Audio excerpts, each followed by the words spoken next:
வாழ்க்கை ஒரு போர்க்களம், வேட்டையாடி பார்க்கணும், போராடி வெல்லடா.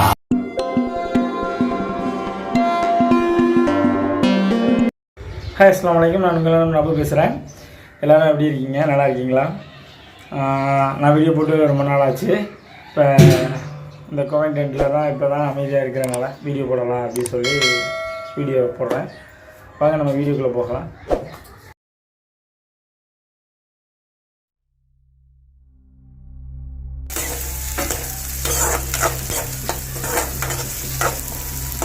சின்ன வெங்காயம் போட்டுக்கிறேங்க.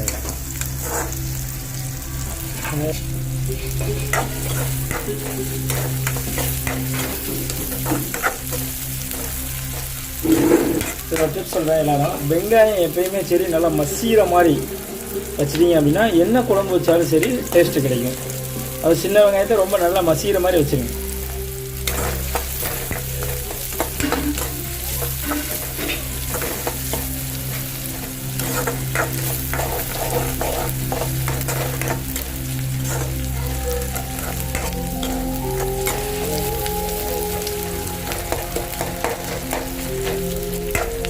பண்ணிடும். நல்ல வெங்காயம் மசிஞ்சோன்னா அந்த பச்சை மிளகா வெட்டி வச்சோம். 4-5 பச்சை மிளகா குறைப்பு தேவையான அளவுக்கு நீங்கள் சேர்த்துக்கலாம். அதனால் நான் எனக்கு ஒரு 5 பச்சை மிளகா போட்டுருக்கேன். நீங்கள் உங்களுக்கு எவ்வளோ பச்சை மிளகா தேவையோ அவ்வளோ போட்டுக்கிறேங்க.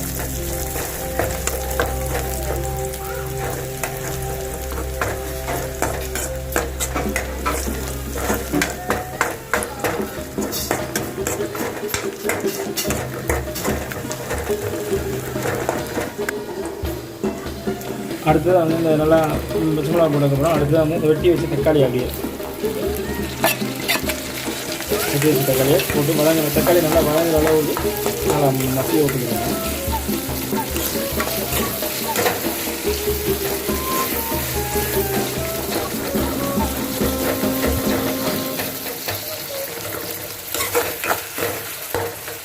நான் இப்போ இதில் 2 தக்காளி சேர்த்துருக்கேன். உங்களுக்கு எத்தனை தக்காளி தேவையோ, அதாவது எந்தளவு செய்கிறீங்களோ அதுக்கு தோற சேர்த்துக்கலாம்.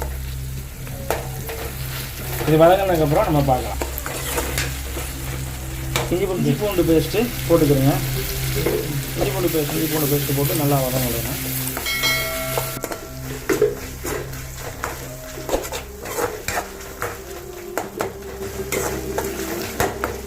நல்லா மசியும். இதுக்கடுத்து மட்டன் மசாலா பொடி போட்டுக்கிறேங்க. ஓகேவா? மட்டன் மசாலா பொடி. அடுத்தது வந்து கொஞ்சம் ஹாட்டாக வேணும் அப்படின்னு சொல்லிட்டு நம்ம ஹாட்டாக சாப்பிடுவோம்.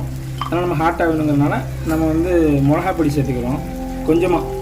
ஏன்னா இதில் சில்லி போட்டிருக்கோம், மிளகா பொடி, மட்டன் மசாலா வரும். அடுத்து கரம் மசாலா வர போடுவேன். பொடி மட்டன் மசாலா பொடி போட்டாச்சு, சில்லி பொடி போட்டாச்சு.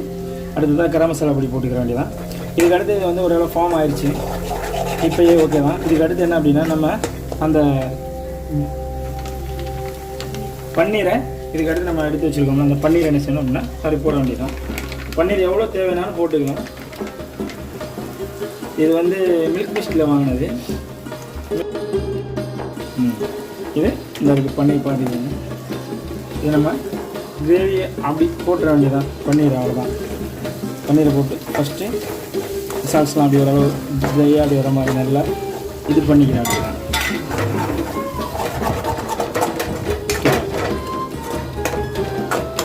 நல்லா ஒரு லெவல் ஆகிடுச்சா, வித்தியாசமாக ஸ்டைலாக நல்லா மசாலாஸ்லாம் நல்லா அதில் பன்னீரில் நல்லா சேர்கிற மாதிரி பார்த்துக்கணும். பார்த்து எவ்வளோ முடிச்சதுக்கப்புறம் தான் கடைசியாக உப்பு போடணும். இதுக்கு ஃபஸ்ட்டு ஒன்று ஆனியன் வேகும்போது உப்பு போட்டுக்கணும், அப்படி இல்லைன்னா கடைசியாக தான் உப்பு போடணும். இப்போ உப்பு போட்டுக்கிறேன். தேவையான அளவு சால்ட்டு போட்டுக்கிறேன். உங்களுக்கு எப்படி வேணுமோ இந்த நீங்கள் லெவலில் போட்டு இதை நல்லா நல்லா கொஞ்சம் வேக விடணும் ட்ரைலையே.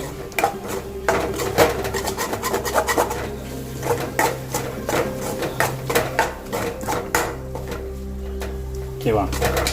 நல்லா வேக விட்டேன். இது வெந்ததுக்கப்புறம் நல்லா கொஞ்சம் தண்ணி ஊற்றிக்கிறேன் தேவையான அளவு. ஏன்னா இது வந்து ஸ்பைசி குழம்பு வந்து அப்படி குழம்பு மாதிரி தான் இருக்கும். ரொம்ப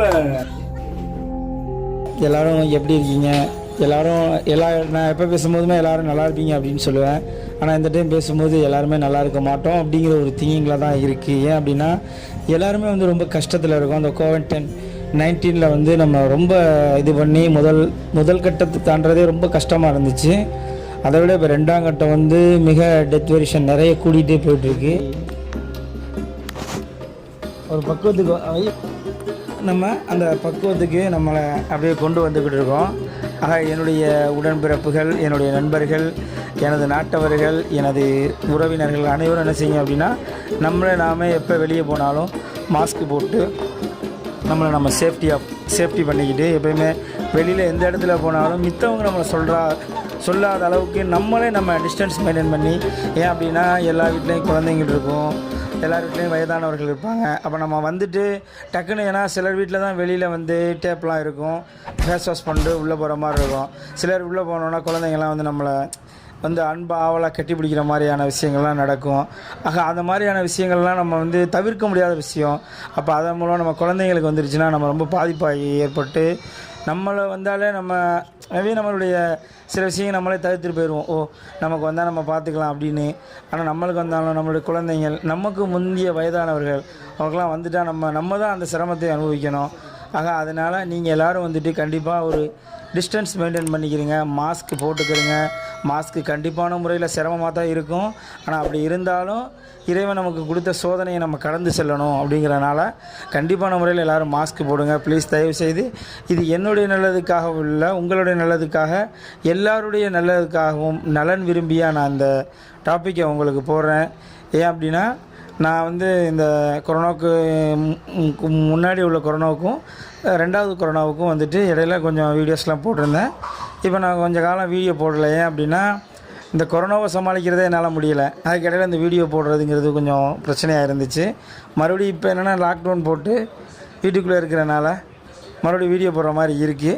ஆக நீங்கள் எல்லோரும் வந்து என்னை சப்ஸ்கிரைப் பண்ணுங்கள், லைக் பண்ணுங்கள். நான் ஃப்ரீயாக இருந்தால் தான் போடுவேன், இல்லைனா உங்களை மாதிரி எல்லாரையும் மாதிரி போட்டு வீடியோ போட்டு டார்ச்சர் கொடுத்துட்டுலாம் இருக்க மாட்டேன். டைம் கிடைக்கும் போது போடுவேன், என்னோட ஜாலியாக ஸ்பெண்ட் பண்ணலாம். ஓகே நண்பர்களே, இந்த சேனலை பார்க்குற எல்லோரும் சப்ஸ்கிரைப் பண்ணுங்கள், பெல் பட்டன் அமுக்குங்க. ஓகே பாய், அஸ்ஸலாமு அலைக்கும்.